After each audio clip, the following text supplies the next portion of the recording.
First of all, Luane, I know I'm so sorry for your loss, and I can't imagine what you must be going through. But how are you doing at this point, so many months after your son's death? I'm feeling better with the attention it's getting now. Should have been, but better late than never. You've been fighting for justice now for more than 10 months. Were you frustrated that this case, that your son's story didn't get more attention sooner? Yes, but we're still here. What do you miss most about your son? Everything. Miss everything about him. Everything.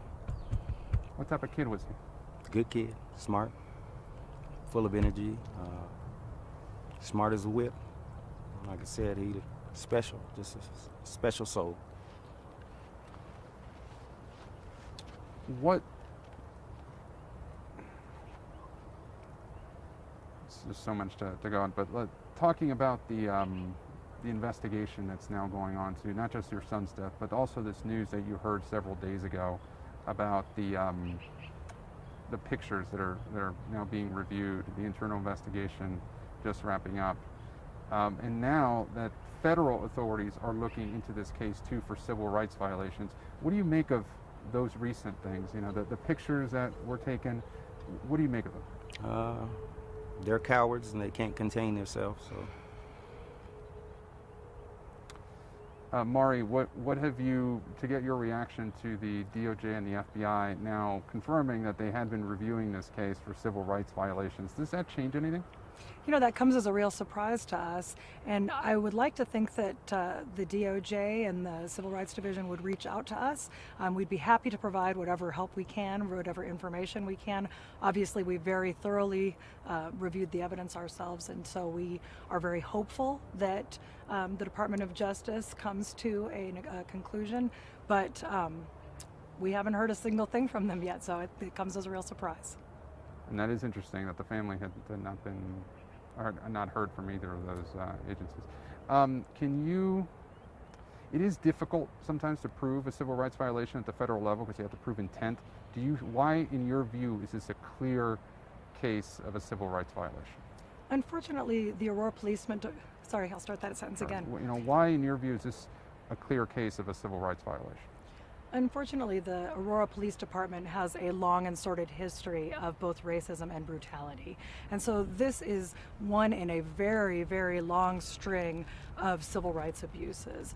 And this investigation is long overdue. In this case, there are many, many points that illustrate that it is in fact an intentional civil rights violation. The fact that all three of the officers dislodged their body cameras, the fact that they said multiple times throughout the 15 minutes that they were torturing Elijah, move the camera, dude, or I'm turning off this camera.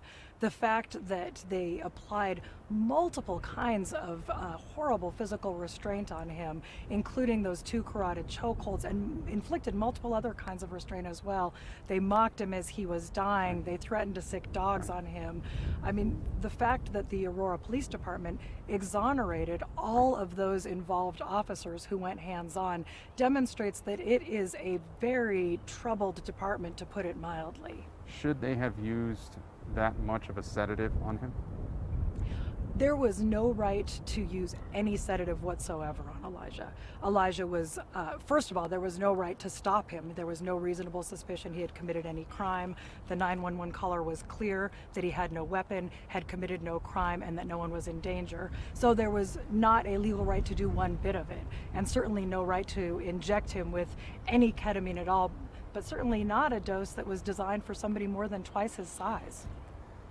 And Luane, this, first of all, were you able to see the body camera footage? Have you brought yourself to be able to see it? yes.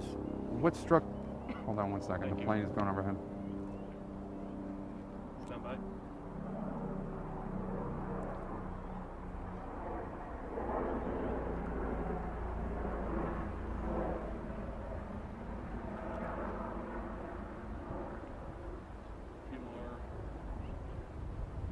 Go for it, Gabe. Good. When you watched that body camera, what was most disturbing to you?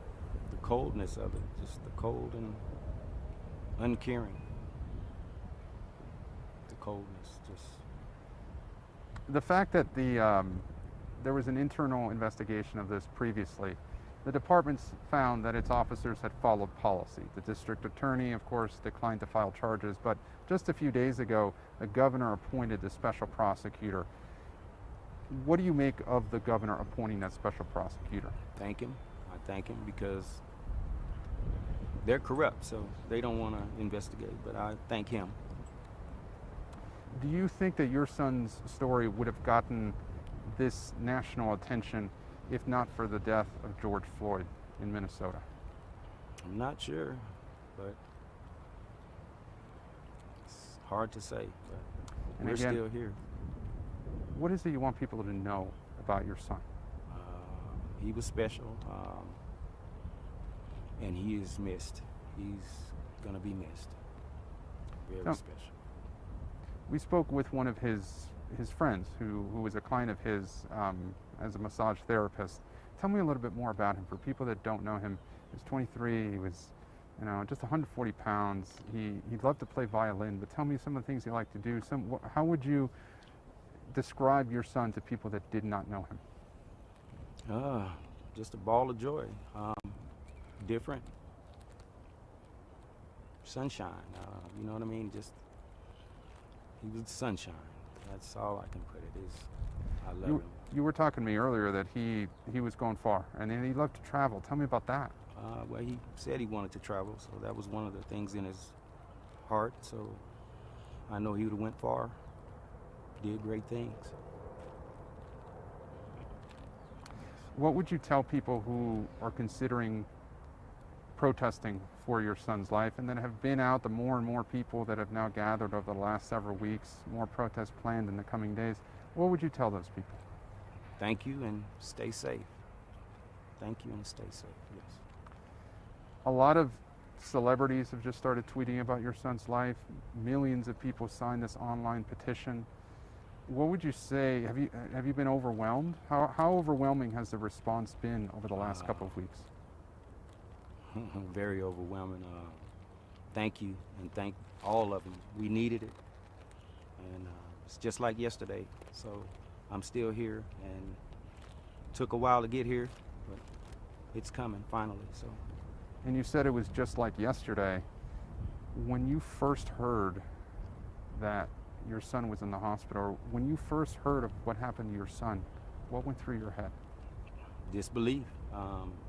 He never had a record, never had to worry about him. He's not that kind of a person. He didn't have that spirit. It's just overwhelmed and didn't believe it. If you could speak to the officers who stopped him that night, what would you say?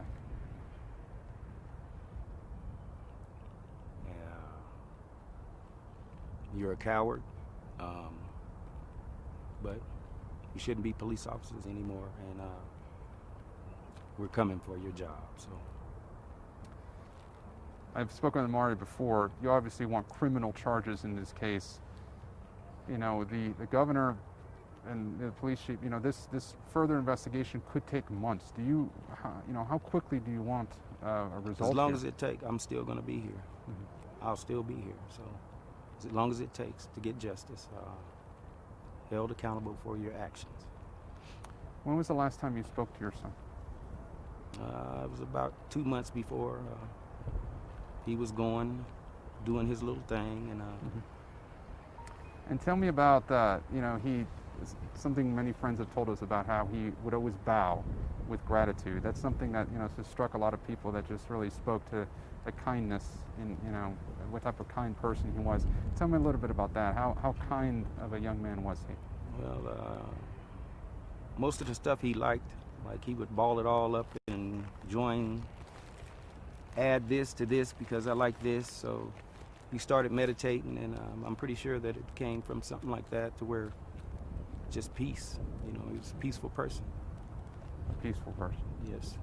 What do you think he would say about the international reaction that this has gotten? He'd be cheesing. He'd be smiling. He'd be, for me,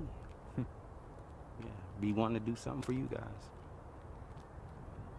Thank you so much, Lewayne. Anything else you want? Anything else you want people to know? He's loved, and he's missed, and justice for my son. you very much. If you want to add? Yeah. Come on. Well, thanks for your time. Mari, thanks for your time. I appreciate it. You and I were talking about time and how quickly time moves, you know, before the camera started rolling here. You know, as we look back at this case 10 years from now, Wayne, what do you want to happen? How do you want to have the history look at this case? That you can't get away with injustice. That justice was served, and justice was served. I just want to make sure that this doesn't happen to another kid. Or it's got to be really something as a father to see your son now on national TV and to see your son's image on these national images. And now the community knows your son's name. You're going to be protesting this Friday. What would you like to say to the Colorado community, to the community of Aurora, as people take to the streets for justice for your son? stay safe, stay peaceful. Stay safe and stay peaceful. How are you doing these days? I'm okay. I'm okay. You doing all right? Getting by. It's hard every day, Yeah, but I bet it is. I'll survive. Has the coverage and the media coverage been Yes. for you, I bet? Yes. It's overwhelming. At the very end of this, what kind of resolution are you looking for? It's justice. Justice for my son. He didn't die in vain. And we don't have to worry about another little black child getting choked out or shot up with your little ketamine or whatever so-called protocol. Change your protocol. You need to learn. If you were taught that, you need to change the teachers. I know I'm almost done here. The photographs that are making news right now that haven't been made public yet. You're hearing the description of what the officers are apparently doing in these photographs. What's your thoughts about that as this makes news? They're cowards and they can't contain themselves, and I'm glad it came to light.